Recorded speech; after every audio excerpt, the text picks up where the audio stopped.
everybody? Welcome to podcast episode 46. Going to be joined today by Justin Martin, the chief meme officer of Stealth Mode Media. Before that, we just got to hop into the EF routing top hauls of the week. Coming in at number one is going to be a Wisconsin to Indiana, coming in at 3.2 on the high end. Then we got a Los Angeles going over to Glendale, coming in at 2.9 to 4.3 on the high end. Over to Reefer, we got a PA to Mass coming in at the high end, almost $9 a mile. So not sure what's happening over there. We also got a PA to Mass again for 3.8 to 5.9. And for flatbed, we got the South working, Mississippi to Georgia for 3.2 going over to 4.4 on the high end. And an Alabama to Texas, 2.8 to 3.1. Best loop for driving, going to start out in Dallas, head over to Lexington, Missouri, then to Milwaukee, Lafayette, back to Milwaukee, end up back in Dallas. It's going to be a typical work week, coming in at 5.6 to 9.8 on the gross. Going into Reefer, we start out in Indiana, head over to Illinois, over to Pennsylvania, Milwaukee, back to Muncie, 5.7 to 7.4 on the gross. A shorter week, so I guess that's pretty solid. And wrapping it up with flatbed, we got a Charlotte to Boston, Boston to Springfield, going over to Manchester, Carlisle, back to Charlotte. 5.5 to 6 grand on a short week. Again, pretty solid numbers. Let's hop into today's show. What's going on, man? Hey, what's up, man? Hey, let's hop right into it, man. I want to get out of here. I got something to do. How did you get into logistics? I had a friend lie to me. I was living in Florida, and all right. That's a good start. Good start to the story, man. I was working as a retail wage slave at Publix in Florida, stocking shelves. And a buddy of mine hooked me. He said he was gonna hook me up with a job installing cable in Brooklyn, and packed my bags. Retail wage slave, bro. Yeah, this was in 2007, and turned out the guy was. Can we swear on this? I assume so. Yeah. Yeah. I mean, I'd swear depending on the guest. So I mark everything as explicit just in case. Guy was full of shit, and I'd already packed my bags and left the apartment I was sharing with some roommates, and I had no job. So out of desperation, I called my dad and I was like, "What do you recommend?" And he's like, "Why don't you look into trucking?" Because he and my mom had just quit driving for Schneider for about a year. Their your dad retirement and your plan. mom drove for Schneider. Yeah. They were a team. Wow. They were a team for Schneider. Their plan was they were gonna retire, riding off in the sunset. Driving a big. Were they doing that their whole life? They were drivers their whole life. No, my dad, he drove for them he got out of the Air Force in '91 or '92, right after the Gulf War, and got a CDL through them. He'd been driving farm equipment his whole life, and it was before they locked people into contracts.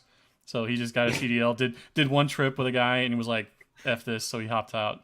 And that plan for their retirement didn't last very long. They got sick and tired of dealing with each other in the truck because that cab gets smaller and smaller the longer you're out. So didn't we just have a guy who killed his co-driver get sentenced, or was that just a new occurrence of that happening? I'm sure that's a pretty regular occurrence. I've had a few co-drivers that were really close to having me in handcuffs, but. So I applied at Schneider, and they said, "You live too far south in Florida. You got to get up past this line." So moved back to Indiana with some family, got my CDL learner's permit. Wait, Schneider told you lived too far south in Florida? Yeah, so they only hire team drivers through the whole state, but if you're a solo driver, you have to live above a line midway through the state. Yeah, that's smart, man. Yeah, and remember, this was back in 2009, 2008. And I mean, it's sucks that happens to people, but if you're gonna live in the south of Florida and want to work in trucking, it's probably not the best location. Yeah, well, especially OTR. I mean, there are local jobs there, but not any that really do training and stuff. So worked for Schneider. I was based out of Gary, Indiana for a bit, then Indianapolis. Then I moved back to Florida right as the whole recession was happening, and found a guy on Craigslist. He had 2 trucks. He drove one, I drove the other. So I went from one end of the market to the industry to the other. And what type of freight were you hauling? Were you doing dry van mostly? At Schneider I was doing dry van, and then I was on a really nice dedicated run with the Aurora account hauling trailer parts. That was a really So good just the account. same round trip every week.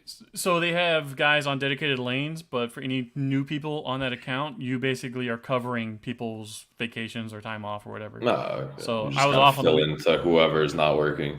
Yeah, yeah, and it was extreme because you'd be like in Canada one week, back to Indianapolis, down to Florida, and then back, and then off to Utah and I back. guess that cancels out my question. I was going to ask you, didn't you get bored of running the same lane all the time? But Oh clearly no, that's not what you were doing. no, yeah, that was a wild run. I spent like a solid week in Canada one time because it was you pick up in Indianapolis and then you do like 7 to 10 drops, going into Canada, catch a backhaul, and then come back. As a Um, Canadian born and raised, I feel like you're throwing shade at us by saying I was stuck in Canada for a week. well, it depends what you mean. So I was in Quebec and I Oh, ate okay. No. I completely get what you're saying. yeah, Yeah, I yeah, don't yeah. like it over I there ate, I either. ate lasagna at truck stops 3 nights in a row because I couldn't read the menus. Yeah, I mean, I'll give you a quick story about Quebec, man. I went down there. I wanted to order a poutine, and they don't like anyone that speaks English. And I was like, "Can I get a Yeah. poutine?" And this guy was like, "Sir, I don't know what you mean." I'm like, "A poutine, bro." He's like, what do you need?" I was like, "Bro, just give me a poutine. Like, come on, bro." Like, and he's And, like, and "Oh, you they mean a poutine?" I was like, yeah, and they know that's the thing. They know what you're trying to say. They just want to rub "Yeah, it in your yeah, face. yeah. Of course I'm they know half what you're I'm trying half to say." French, so I get it. I get it. Yeah, but Um, even French people don't like people from Quebec, bro. So. no, no.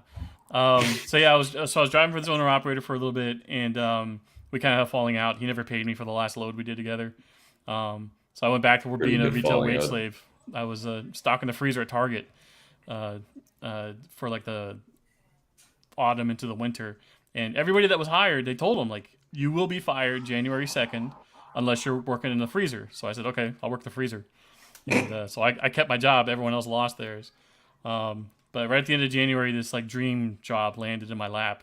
I went to high school with this guy Ryan, and his dad drove for a company called Green Valley Transportation out of Tracy, California, and they're a DoD contractor. All they haul is military freight, and it's all Okay. team. So his dad had a co-driver. His co-driver wanted to split off and bring his wife on so they could go team. So his dad needed a new co-driver and asked if I wanted to do it. So I said sure. So I met his dad at a bar in West Palm Beach, Florida. We had a couple of beers. He told me about the job. It sounded way too good to be true. And after filing an application that was like this thick, 3 weeks later, I'm in a truck hauling bombs. So Hauling bombs, bro. yeah, yeah.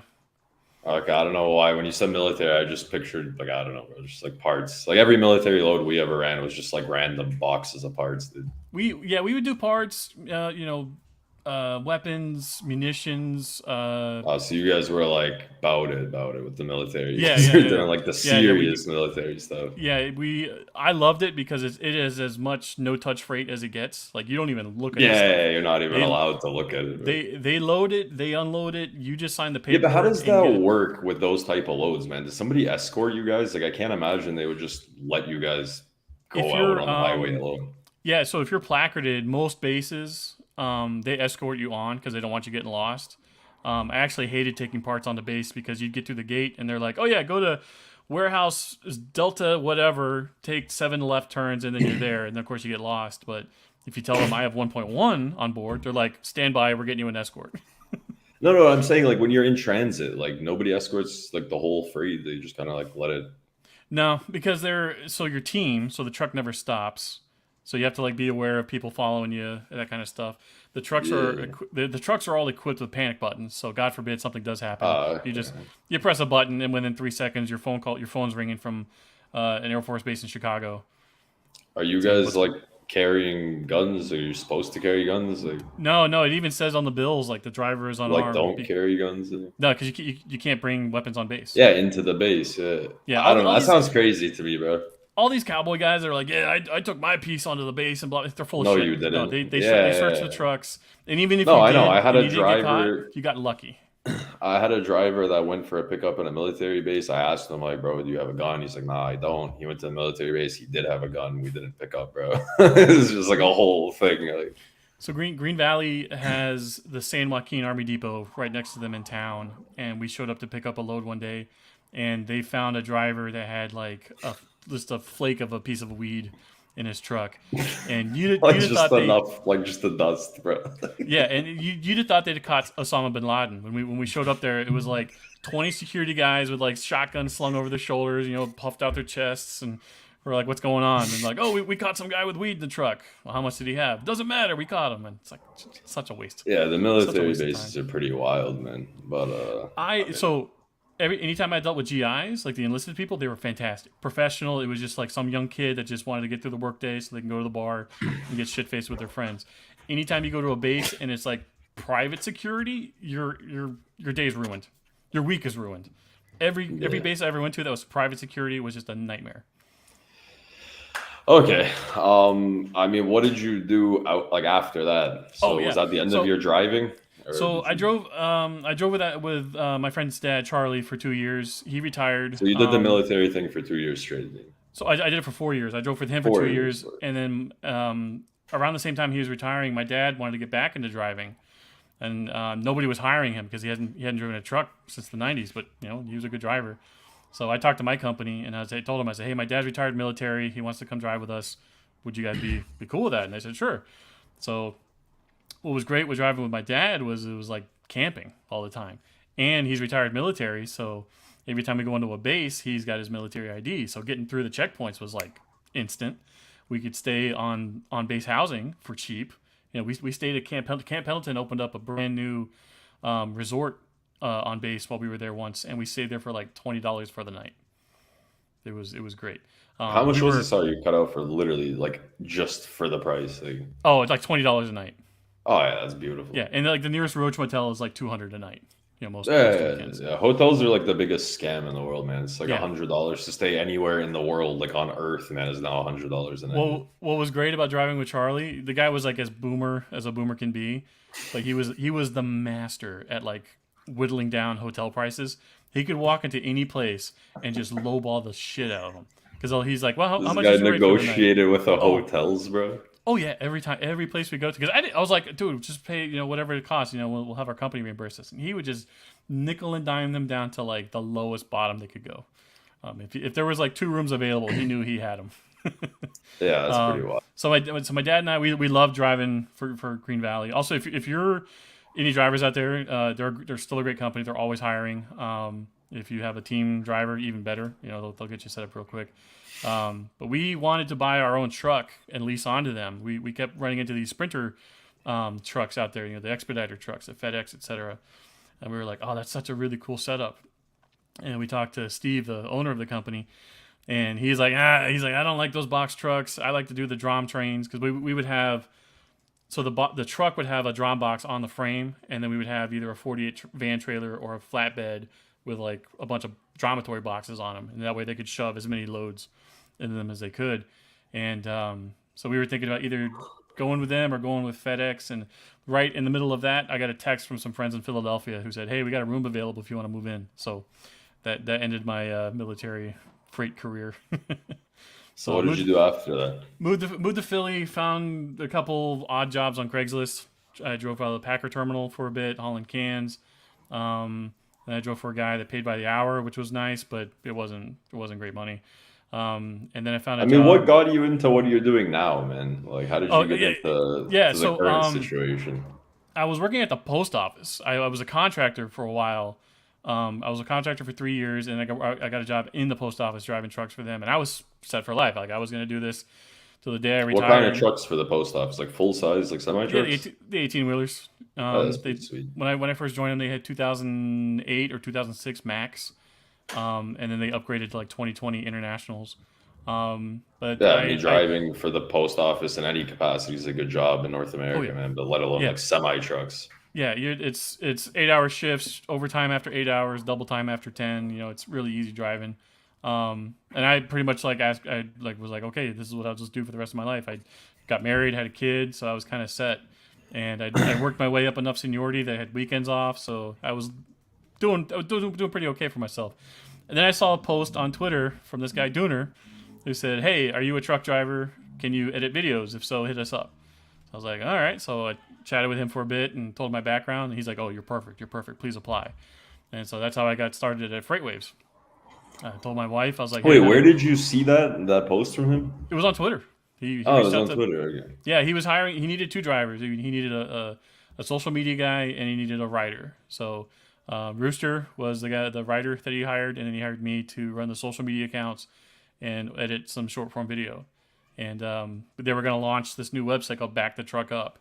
And the way he pitched it to me was the Barstool Sports of Freight. And I was like, okay, I'm not a sports guy, but I understand Barstool. Like, I totally get that brand. I'm in. And the goal that they had set for us, I didn't know it at the time, but it was like this just astronomical goal. And of course, we weren't going to beat just it. Like unattainable figures. Yeah, but it was fun. We had a great time running it. So they shut it down. They let Rooster go, but they kept me on to run the socials at Freightwaves because I was doing pretty okay at that. And that's kind of where how I landed where I am today. When the Firecrown merger at Freightwaves was happening, the plan for me was to move me off of trucking and over to boats. And I was like, you hired me because of my background in trucking. Like, I was going to say you were a truck driver. You ran like multiple different types of freight. Like, what do you know about boats? Yeah. You wind me up about trucks. I could talk about trucking all day long, but I was like, boats? I don't know anything about boats. So anything I would have posted, like not really would have sounded like authentic, or it would have been like a sharp learning curve. Yeah, it would have been like just a guy trying to understand boats. Yeah, and kind of every time I've transitioned to anything new in my life, it's always like something weird's happening, and then there's like one door closes but another door opens. And I had some friend approach me about the startup they were doing called Stealth Mode, and it was kind of the same thing I was doing at Freightwaves. It was like running Twitter accounts and editing videos and stuff for clients. And I was like, oh, this sounds fun. So resigned from Freightwaves and been doing Stealth Mode ever since. That was so take us through Stealth Mode. I mean, what do you guys do? What type of services do you offer? I mean, what does the operation kind of look like? Yeah, so if you're in the freight space, freight adjacent space, what I found in going to a lot of like freight conferences and mats, etc., is I'll approach a company, and the first thing I ask them is, do you guys have a social media presence, and two, who's your social media person? Yeah, and how often is it no? Because it's like always no, pretty much. A lot, because so much of supply chain and stuff is just you pick up a phone and you call your guy. Kind of like everybody in logistics. I wouldn't say not everybody, but a lot of people in logistics don't see the value in social media, and they think like they don't really need it. But clearly, there's some companies that have shown it's a huge asset. Companies pay crazy money to social media platforms to like promote a tweet or a post, and maybe they'll get a couple thousand views on it. But we realized if you sprinkle in some like meme internet humor into it, you get a lot more engagement with that versus what you'd spend. I mean, if you can disclose, you don't have to disclose it from anybody you've worked with. But what are like some crazy numbers? I had a guy on the podcast a couple episodes ago, and he was telling me he was spending like $1,500 a week to grow his Instagram, and I thought that was like just astronomical, bro.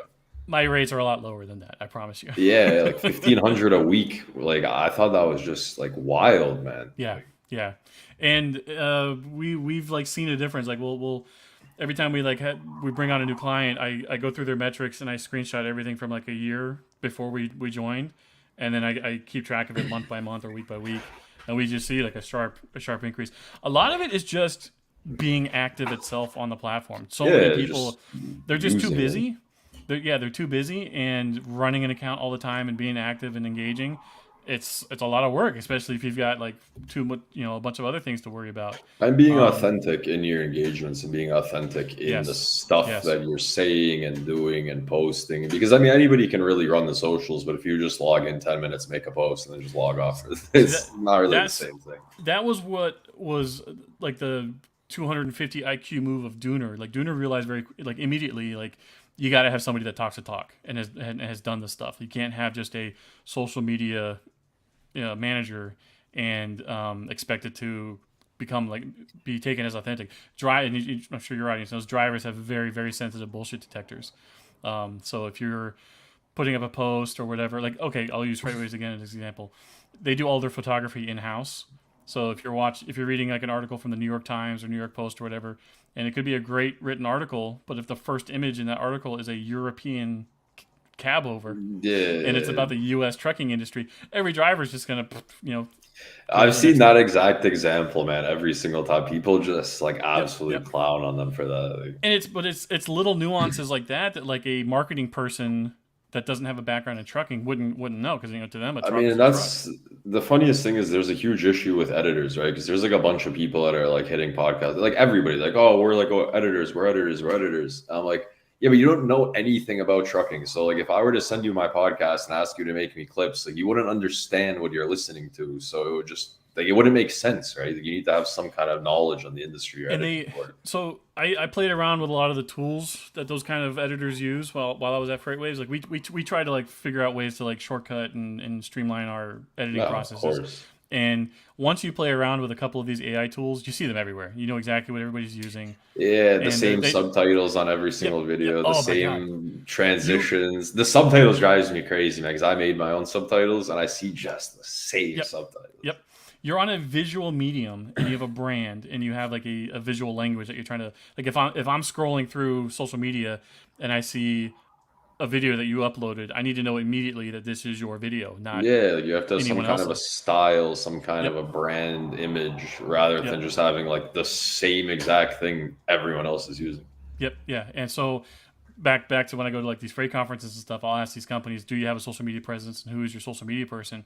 Half the time it's no, and the other half is yes, we do, but I'm not really too happy with the performance or whatever. So I kind of give them my background, and I've kind of discovered that like finding somebody who has industry experience, but that can also do the editing and put content out to Yeah, an yeah, audience. yeah. It's a That's a rare huge benefit, man. that's a It's rare really rare. person. Yeah, yeah. Yeah. It's crazy, especially with So the prices too, because I've had editors hit me up, man, and they're like, "Oh man, I need like I don't know, I can't even understand the numbers, man. Like 250, $1,000 an episode, $500 an episode." One guy was like, hit me up like 7 grand a month. I'm like, yo, dude, like you got to be like a little realistic. You got to take on more clients at like a small, higher volume, yeah, lower fee per client. I try to.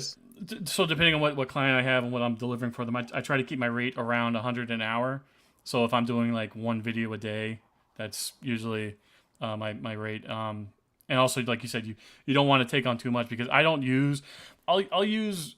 So I use DaVinci Resolve to like edit my videos, Yeah, same and actually. I use the AI transcribing tool that they use, which is fantastic. It's not perfect, but Hey, it's I'll put you on to something. I don't know if anybody knows about it, and this might be giving away my like trade secret, but I use some kind of a script service. So like you can make it's not from Resolve, it's some type of like third party script, and it's all like local on your computer, and it transcribes and makes the subtitles for you. I mean, you have to like still edit them and make them better, but I guess Resolve has that built into it, right? If you get the paid version. yeah. Yeah, so Resolve is free, but then there's a $300 flat fee Yeah, to studio get version. the subtitle option. It's worth every penny because so I used Capwing for a little bit, and Capwing is great. It's super powerful. It uses the same auto generative subtitles that everybody else uses, but there's a budget per month of like 300 minutes, Yeah, and yeah, if you got to buy more minutes of transcribing. If exactly you toss in a whole podcast, you're just gonna eat. Yeah, I saw all of exactly, that too. so if you're chopping up a video that's 3 hours long, there's your budget for the month, and now you've got Yeah. 5 other videos that you got to edit. No, So yeah, you definitely need the internal subtitle options. yeah, but that's where the work and the grind comes in, is that you got to transcribe everything if they're talking about companies or names that have like Yeah, weird it's always pronunciations or wrong spellings. every single time. That's where my value comes in because I know these names, I know these companies, I know how they're spelled, and if I'm putting it out to an audience, if you're I always try to put myself in the mindset of the person like on the other side of the screen. And if I'm watching somebody's video and their subtitles are all messed up, it's like, okay, if they can't even get that right, what else are they not getting right? So It's funny it's because I do exactly the same thing, and people say, yeah, "Oh, it doesn't matter." I'm like, "Yo, oh, like it matters to me." Like, no, yeah, yeah, no, and those are the ones that are going to get 0 views and 0 engagement. It's those little nuances. Now, if you're a host that's in like a big network, and you have a war chest behind you with a whole team of people that can edit videos for you, great.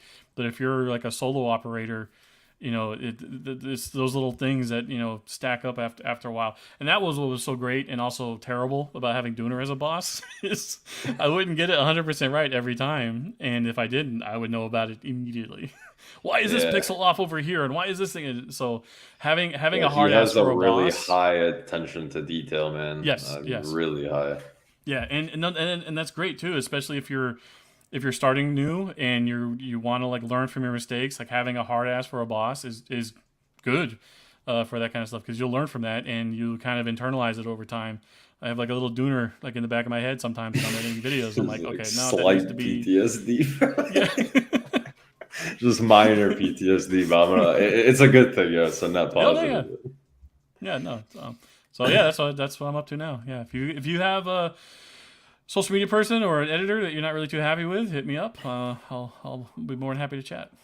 Yeah, it's actually pretty dope. I mean, the idea, like, that's the funniest thing about this is I've been looking for an editor for like months and months and months, and I can't find somebody that understands the content. And then when I Yes. do, there's just some other issues.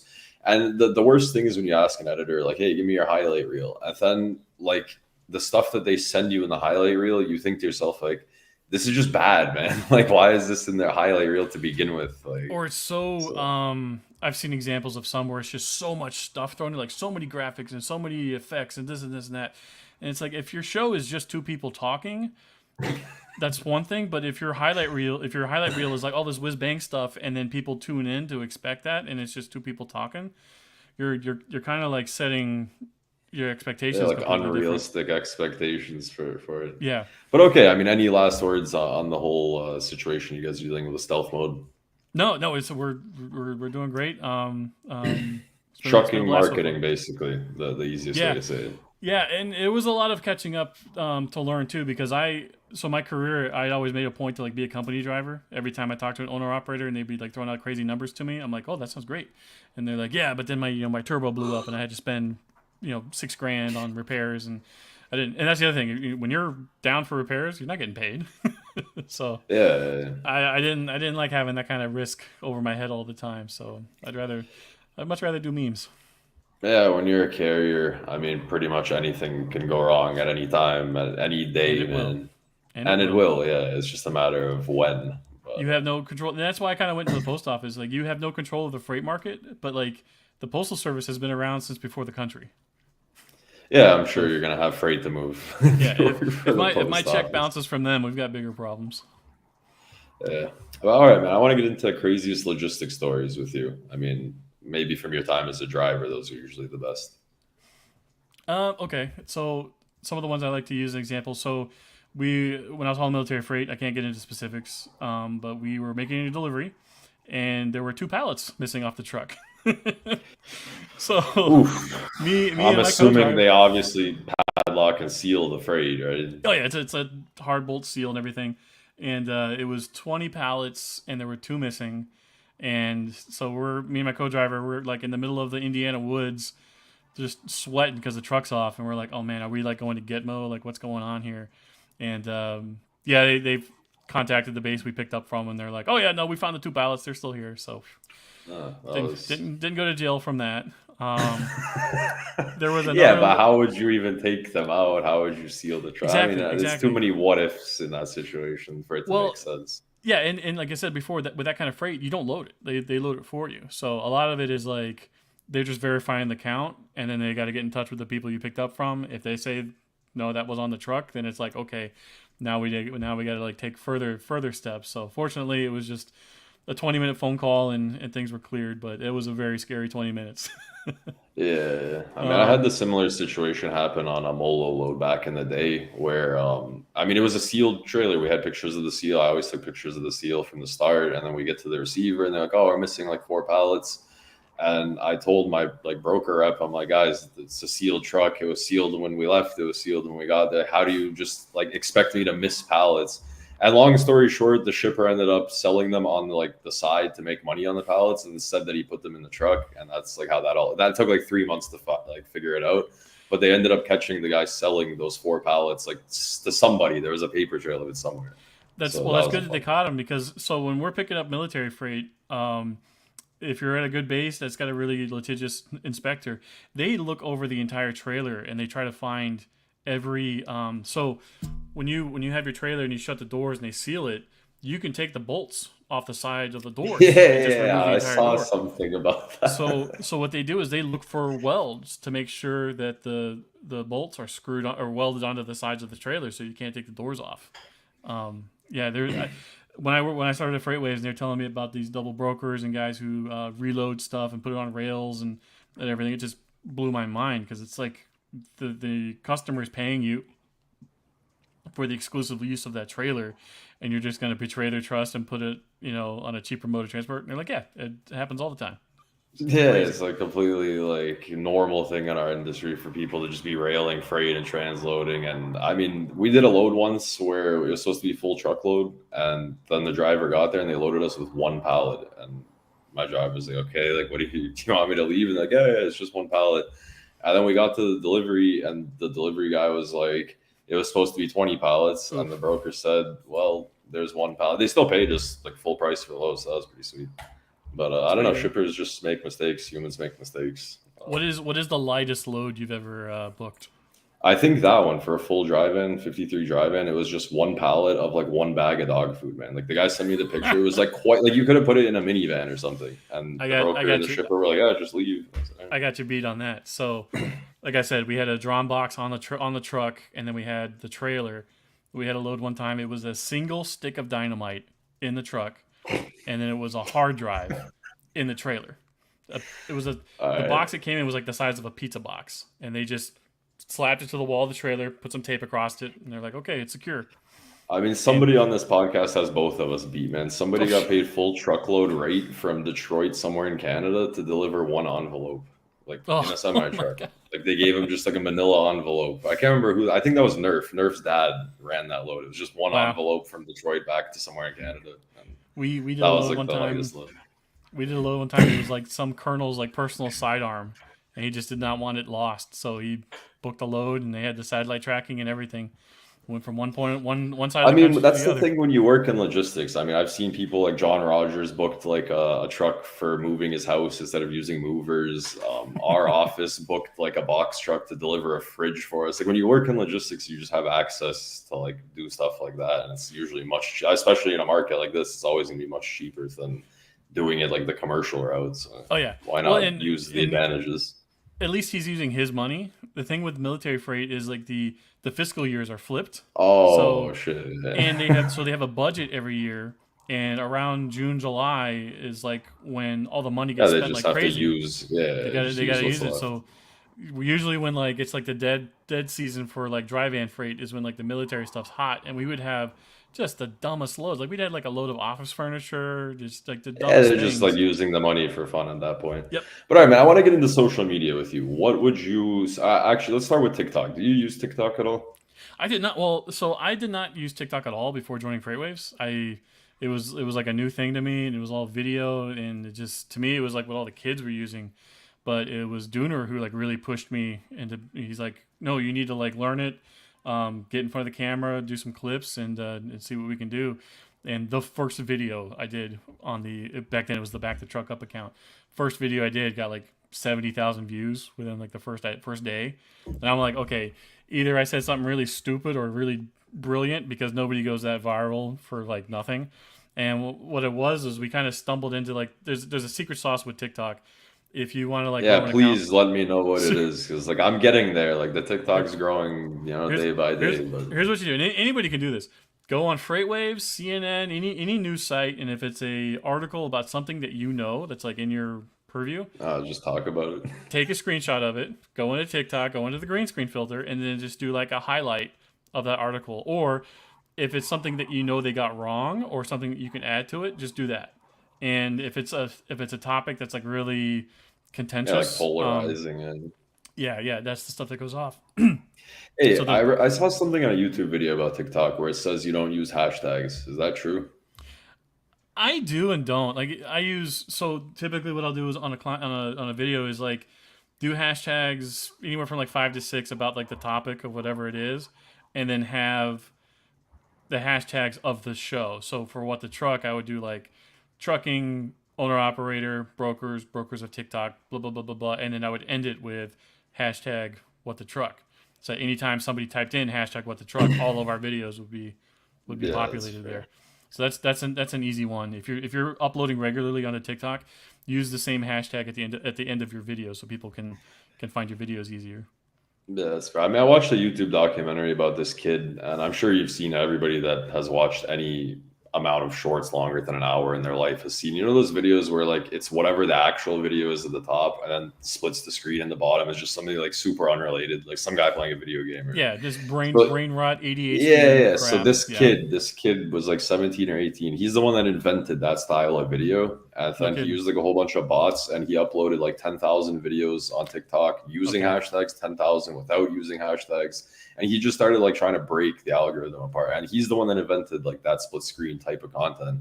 And then when we started doing content like this, do you ever get the urge to just like use your skills and knowledge of like trucking and making content in trucking to just go make like the worst content ever? Like I think about it daily. I'm like, wake up. I'm like, oh, I just want to wake up and make the absolute like most pointless stuff. What I noticed recently that like a lot of like news accounts do is they'll do, instead of like the 50-50 split, it'll be like 20% split on the top, so it's like the wide shot of the two people talking, and then the rest of the video is like the zoomed in on their faces. And that didn't really make any sense to me because I'm like swiping through the videos. I'm like, why do they have it like this? And then I noticed when I go to the comments, the comment bubble pops up, but you still have the top of the video showing. And I was like, oh, that is genius. CNN does that now, where it's like they'll have a cropped version of the full video at the top of the screen, and the bottom is like filling up the whole screen. But then when you go to the smart comments, because I'm somebody that reads the comments on like every video. Yeah, like that's like my favorite part of using the internet. Yeah, you're not missing the video while you're scrolling through the comments. And I was like, oh, that is genius. Yeah, I started like getting pretty heavily into Instagram and like TikTok, and I didn't realize after a couple of weeks when you go on Instagram, like your shorts, like if you have an iPhone, you have that dynamic island, and that'll just cut parts of your video. Like there's so many like little things you have to think about. When I use DaVinci, I have a if you just search like social media safe zone on Google, people have like all kinds of PNGs with like transparent holes in the middle. So you drop that PNG into your video while you're editing it, and then that way you know where to put your subtitles. Yeah, where things are gonna be. Because that way it's not gonna get blocked by like the graphics inside the app. Yeah, that's pretty fair. But okay, man, let's get into X. That's a really sticky situation for everybody that's on LinkedIn. Everybody says there's no value in it. Do you find value in X? And if so, what is it? Absolutely. I mean, I wouldn't be where I am today without Twitter. But it's the same with LinkedIn too. I think all of these platforms have their values. The difference with Twitter especially is it's a battle zone. And this was even before Elon Musk like took it over. Like I think he referred to it as the arena or the battlefield or the gladiator arena. And it really is the case. Like so many people get chased off of Twitter because they might say something and people disagree strongly. And it's not like on LinkedIn where they're kind of like polite about their disagreement. Yeah, they're still like professional about things, and they're still like kind of using their corporate tone. Yeah. Well, and the difference too, I think, is because you're using your real names and your real faces and your job in there, whereas on Twitter it can be anonymous or pseudonymous, and anytime you have anonymity and an audience, that's just a recipe for assholes. Yeah. I mean, people are just not used to getting punched in the face enough, like for the things that they say these days. Yeah, so. Many such cases. But the difference with me on Twitter, or at least online in general, is I have always, like when I was a older teen, early 20s, like I was in all these like really dumb anime clubs in South Florida, and so we would like have these forums where like I knew people on the forums, but then we would go to conventions and I'd meet people in person. And so I've kind of I carry that on today in trucking. Like I'll meet all these truck drivers on Twitter, and then I meet them at MATS or other trade shows, and I'm still I always say like meet your internet friends in real life if you ever get the chance. Yeah, I mean, meeting your friends is one thing, and meeting the people that talk a lot on the internet, I'm sure it probably doesn't go that way in real life. But, well, and say you do have like some hater that's always on you. When you meet them in person, they're always a pussycat every single time. Every single time I've ever had somebody. Well, like, I mean, like as an adult, man, like what are you gonna do? Like, are you really gonna like risk your freedom? Are you really gonna take like internet trolling to the level of like physical violence? Like, I don't know. I just can't take people serious when they're like, I'm gonna show up somewhere and I'm gonna like do this. I'm gonna do. I'm like, bro, like it's just words on the internet, and like we're adults. Like, I just don't understand people how they can get to that level of like being delusional enough to want to like physically harm somebody over just opinions on the internet. Like I just it's like road rage. When you're in your car, you're like trapped in your bubble, and you're just everyone around you is a moron. Same thing on social media. The difference is that at least on Twitter or online, it's all kept online, but in real life, if you're in a road rage incident, there's consequences to your actions in real life. Exactly. Now I had some some groups on Twitter that were like very antagonistic for a little bit, and I blocked them, they blocked me, but then I meet them at Matt's, and it's like, oh, Justin, how's it going? And they want to be all buddy buddy and stuff. So we don't block each other, and we kind of left it at that. So yeah, if you're dealing with haters online, just meet them in person, have a beer, have a chat, Yeah, I mean, or I ignore don't know them. if you or you know, man, it's like anything works. But all right, man, I want to run through hobbies with you quick, and then we're almost out of here. So when you're not editing videos and talking about trucks, what do you enjoy doing? Well, I have a 4-year-old, so we've been Ah, playing a okay, lot. so yeah. We've been playing a lot of Super Mario Odyssey lately. He's really big into planets and Is outer there a newer space. one? Did I miss it, or is that just like the original one? There's a new one all the time. It's just I've had a Switch since before he was born, and I started playing it in front of him when he was like 2, and he was really bad at it, and now he's Well, not as bad. I've, yeah, I've tried I've tried introducing him to like other Mario games, but because he's so used to how the controls are with Mario Odyssey, that's all he knows. He also it's really funny. He loves the game Super Meat Boy. So I don't know if you're not yeah, I familiar. know that one. No, I play It's a lot of video games. Yeah, I it's know that. literally the hardest game ever made, Yeah, I know. but It's like that's all he impossible. wants to play. So I'm like, okay, I'm either creating a monster here where this kid's just gonna crush. I mean, he's still terrible at it. He hasn't figured out like how to dash yet, so like to I do think long he's jumps. 4 years old, man. I mean, I started getting good at Halo 3 when I was 9. That was the age where I was like very, very good at Halo 3. So Not how old are you, if you don't mind me asking? I'm 27. Oh So my God, you're a baby.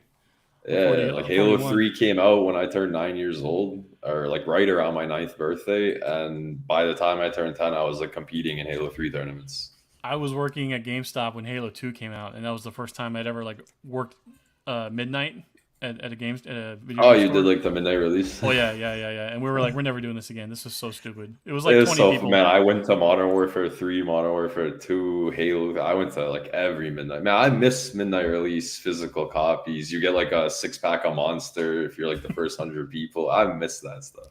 When the Nintendo Wii came out, actually, I sat in front of a Target. It was like the first cold snap we've had in Florida in like a decade. So it was legit. It was like 30 degrees outside, and we're freezing our balls off. And some lady showed up with like blankets for everybody. It was very nice.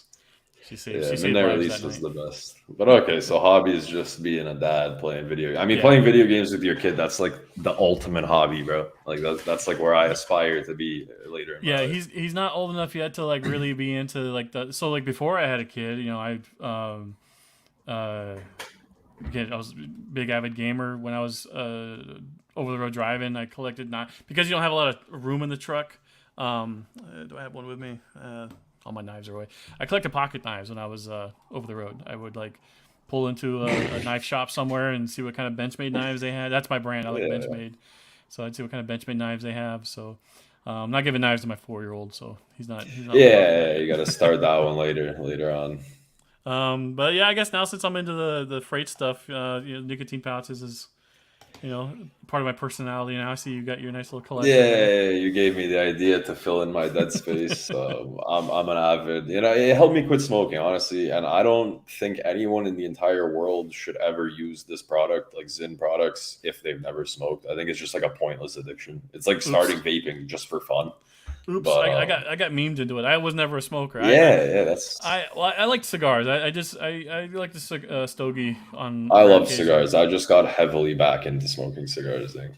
Yeah, so I wasn't like new to nicotine or anything. Oh, and tobacco pipes. I had like a pipe Okay, so collection too. bro, like yeah, you are already smoking some kind of Yeah, nicotine but it product. wasn't like I wasn't like a pack a day smoker or anything like that. No, but like honestly, like an honest like advertisement or like review for these type of products. Like I smoked a pack a day for like my whole life, and I literally like smoke maybe one in the morning because like the morning cigarette is like it's tough to get out. Maybe I'll get rid of that soon, but I mean, Yeah, I yeah, that's never. like this is the only product that got me to quit smoking. Like, I noticed. So I did the baby steps. I started with a Zyn 3 milligram, and the first one you try, you're like, oh, this is awful. Why does anyone do this? that burn scared me, man, because I didn't know it was gonna do that. So I put the first one in, and I instantly spit it out because I thought it was like acid or something. I didn't have the burn, but I got the hiccups. And Zyn still gives me. If I do the dry pouches, I get hiccups like Yeah, crazy. especially on an empty stomach. Like the guys were telling me you have to eat food. Like the Frey Caviar Yeah. guys, like, you have to eat if you're gonna use that stuff.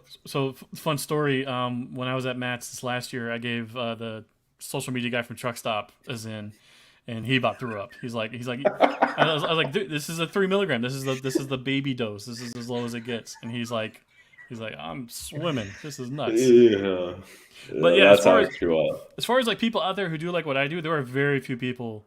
But Truck Stop, their social guy he's a beast. He's like Yeah, one of he's the best. absolutely like one of the best in the entire game, man. Yeah, And big shout out to that guy. yeah. No, Okay, so hobbies, we're done. I learned a lot from Sports. him, and I help him whenever I can. No, he's really, really, really, really cool, man. I show like bare support to them. I mean, he like almost never misses, bro, which is Yeah, super rare for social media. Like it's very easy to miss in this type of like work. And this guy, he just doesn't miss. Like, I think the difference too is because he was so I don't want to like dox him or anything, no, but no, no. he came from like a different company, not freight related at all. Like he had no freight background whatsoever. But he did everything he was supposed to do. He like lurked. He went into Twitter Spaces. He asked questions. He like Yeah, I learned don't everything want he to dox could. him either because like it was like really difficult for me to finally figure out who it was. And when I finally met him, I was like, wow, this is like a huge secret for some reason. Well, and we like played with it too. So that's like half the I've been fun. asking for like months. I'm like, who is the guy? Who is the guy? Who is the guy? Who is the guy? I finally found out. I'm like, wow, this was like a random thing to keep this secret. Dude.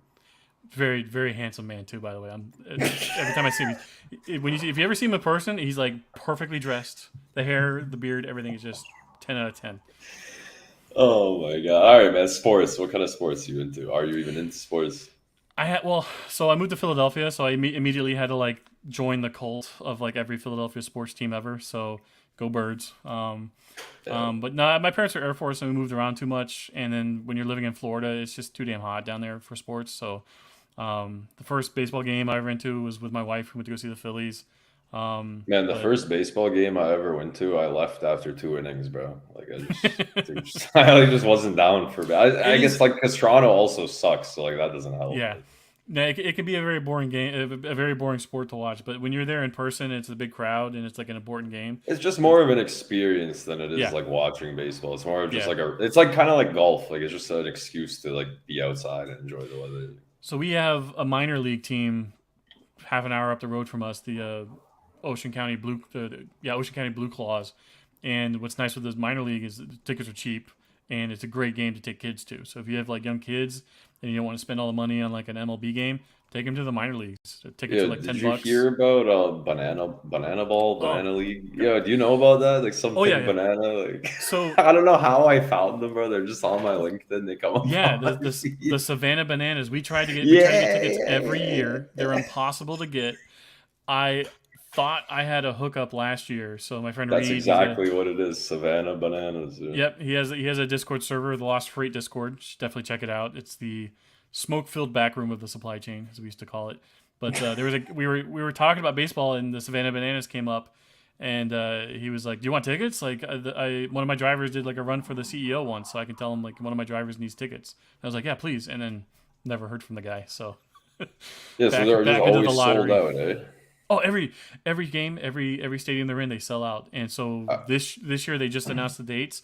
They're doing two days in Philadelphia. So hopefully Man, we I can try and get watched the tickets. documentary. I have no idea what the guy's name was. He was some kind of a man, like oh god, what's the word? Like he did the promotion for baseball games. Like he was like the Yeah, halftime, like the organizer of the promotional stuff. And then he did something where it was like a record night, like back like a long time ago. It was like bring your records or something about like records.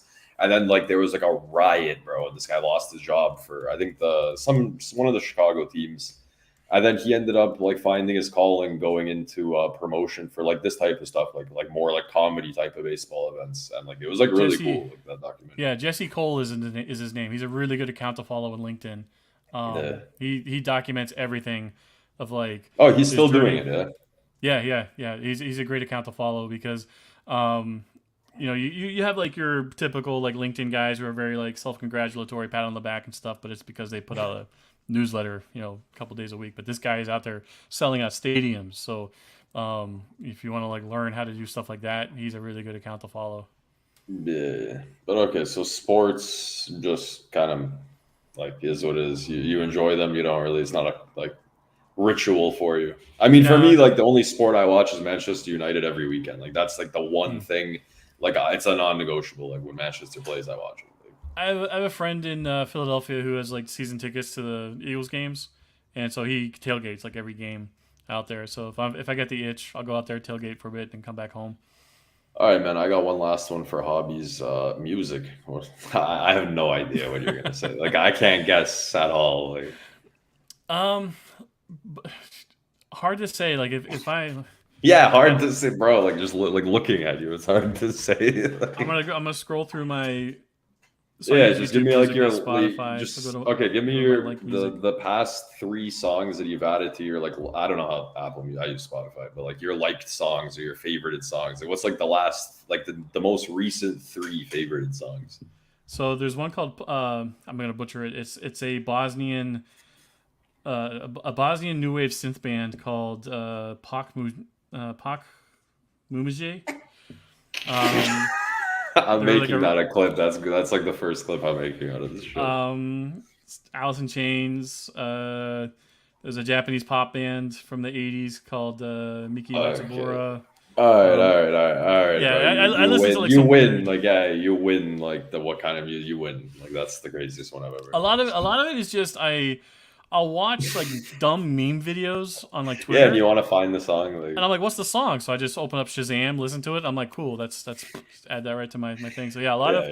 a lot of like really upbeat meme track music kind of stuff. Because like when I was driving over the road, when I had a satellite radio in the truck, it was a game changer because you're like, oh my god, I'm not like twisting the dial trying to find stuff to listen to. But I always had it on either Faction, the punk station, or the BPM, the I don't know EDM. if it's because I'm younger or what it is, man, but like I refuse to listen to the radio. Like I'm an audio kid. I'd rather listen to the same like 12 songs that I like all day. Like the Yeah, radio kills me. yeah. Commercials just like ruin everything.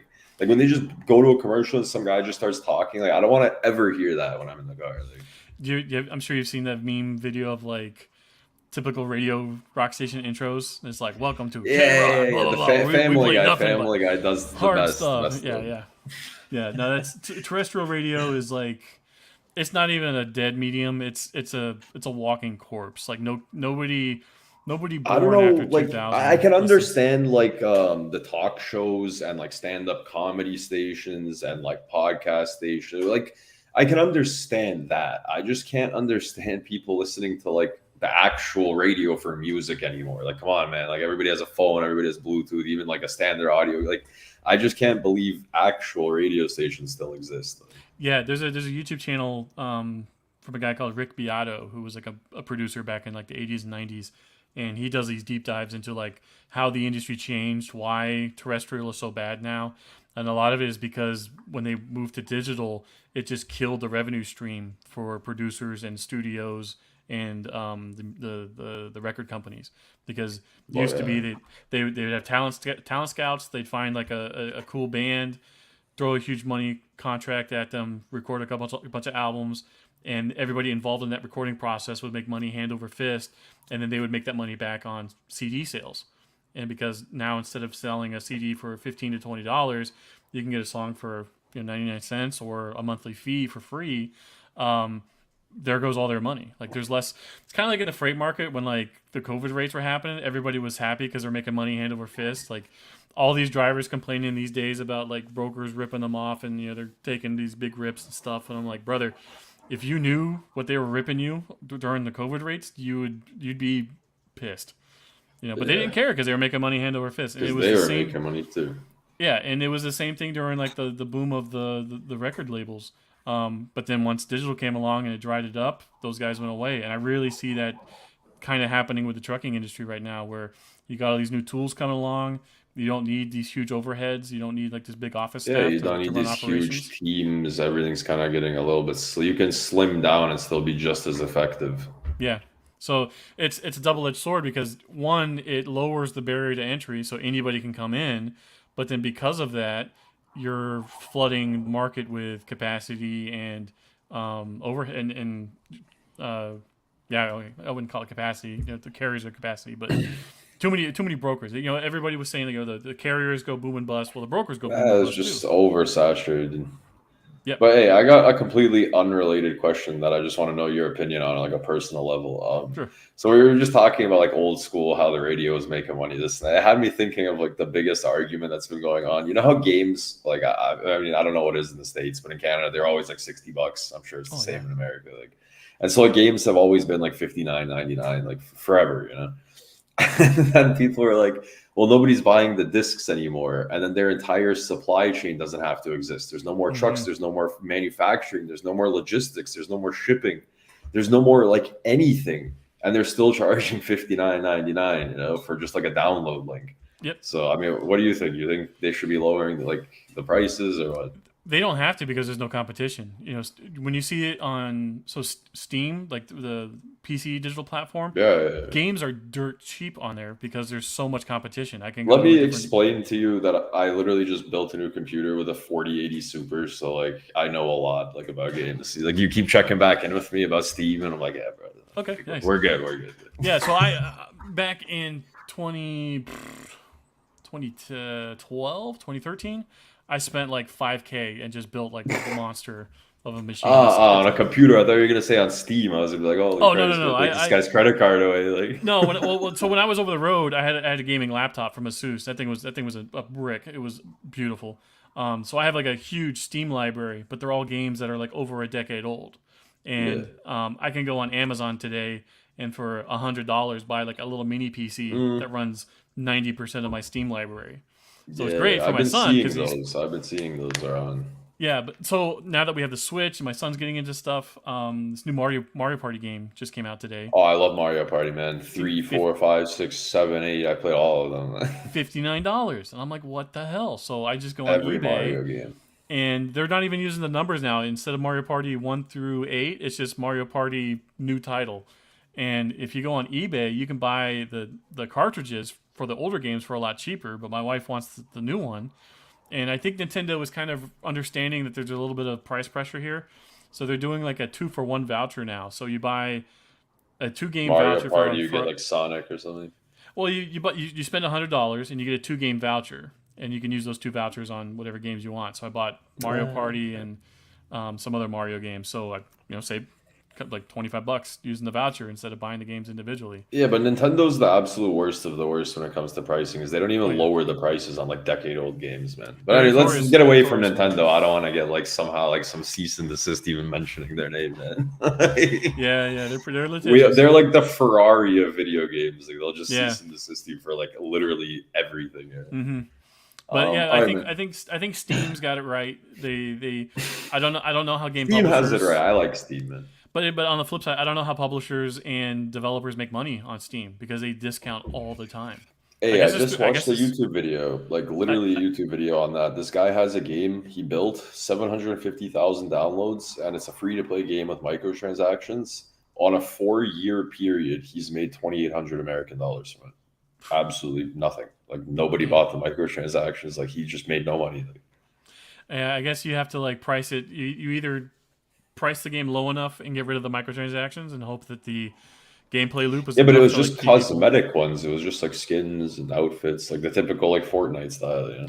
I think the way games go viral these days is Twitch. So Yep. part of my like even before trucking, I was into. Are you aware of the site Newgrounds? Ooh, okay, you finally caught me somewhere. Like, Okay, no, so I'm not. pre YouTube, pre all this other stuff, the OG daddy of like aggregate user generated content was Newgrounds. Newgrounds.com, still around today. Oh, okay. So you just hit me on like something from the before time. It's like that's how you got me. Like.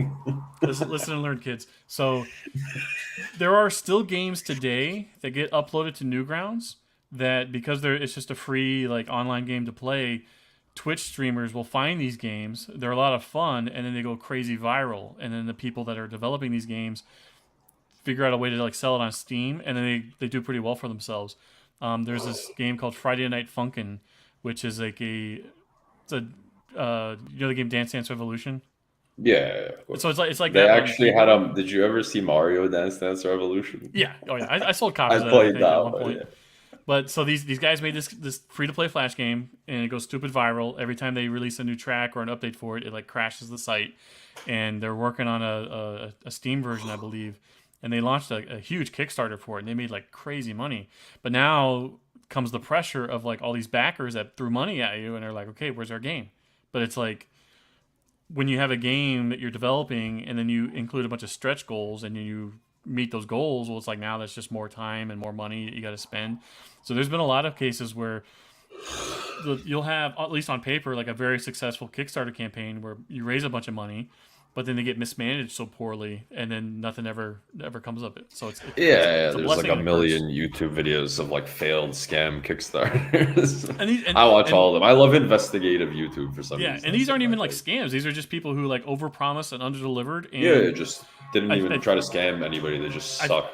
I think the mistake that they made is that when you have somebody who's a creator and you don't have somebody involved that's like business, it's a recipe for disaster, especially when it becomes like a much bigger operation than that creator like initially. Just because you love something doesn't mean you can run it as a business. And I mean, if we want to tie that back into trucking, since it's a trucking podcast, I mean, I always have that with owner operators, like just because you're a good company driver, just because you're a good truck 100%. driver doesn't mean you know how to run a business. And, like, I always go back to that because that just kills me when I see the owner operators and like they're the best driver in the world. They just have like no business sense. Yep. Yeah. If you think you're a good driver and you're not very good at business, for the love of God, get somebody who's a business person to like run your books for you. You might think they're ripping you off, but I promise you they're saving money. Because if you're not making money, they're not making money. Yeah. All right, man. I got 2 questions left for you. I could talk to you about video games forever, and maybe down the road we'll just do a podcast about video games for no apparent reason. All right. Regarding train and rail transportation, how many chuggas come before choo choo? That's 6? too many. Six? Yeah, okay, actually. Chugga. Choo-choo. Yeah, 6. 6 is okay. Okay. Yeah. I thought you were counting them faster. I thought you were going to be like 10 or 12 because that's just like an insane answer. 6 is fair. Because people think, is it chugga or is it chugga? Chugga. Yeah, so I counted every chugga as one. Chugga. Yeah, every chugga is one. Chugga. I don't know. You got me like all spun around. Like hit me with my own question. Like I wasn't ready. Finally, wrapping up the show with chicken wing choices, and I'm interested to hear your chicken wing choices: drums or flats. Oh, flats, 100%. Flats. And people who people who are anti-flats are wrong because with drums you don't get 100% of the meat. With a flat, you snap off the ends, get rid of the cartilage, and you twist the bone. You pull it out. You have 100% meat, and you can just take that, dip it in your blue cheese, not your ranch, and enjoy. Yeah, but with a drum, you could just eat it. You don't got to do all of those things you just said. You could just pick it up with one hand and just start eating it, bro. Like, sure, but now you're just wasting. But okay, ranch or blue cheese? You going blue cheese? Blue cheese, 100%. All right. You're coming back into the right side of things. Breaded or non-breaded? Oh, non-breaded. I mean, you had blue cheese. That's about it. That's like all you got, bro. Yeah, if it's breaded, you're getting into like chicken nugget territory. Nah, it holds the sauce better. But all right, man. Thank you for stopping by. I'm really happy to meet you finally. It's our first time finally like sitting down and having a conversation. Yeah, this was fun. Cool. Well, let's keep in touch, man. And we'll definitely, like I said, maybe we're gonna run back the podcast about video games next time. Cool. All right, man. Take it easy, bro. That wraps up podcast episode 46 with Justin Martin, the Chief Meme Officer of Stealth Mode. If you need any help with your truck editing or social media revolving around logistics, give them a shout, and have a good night, everybody.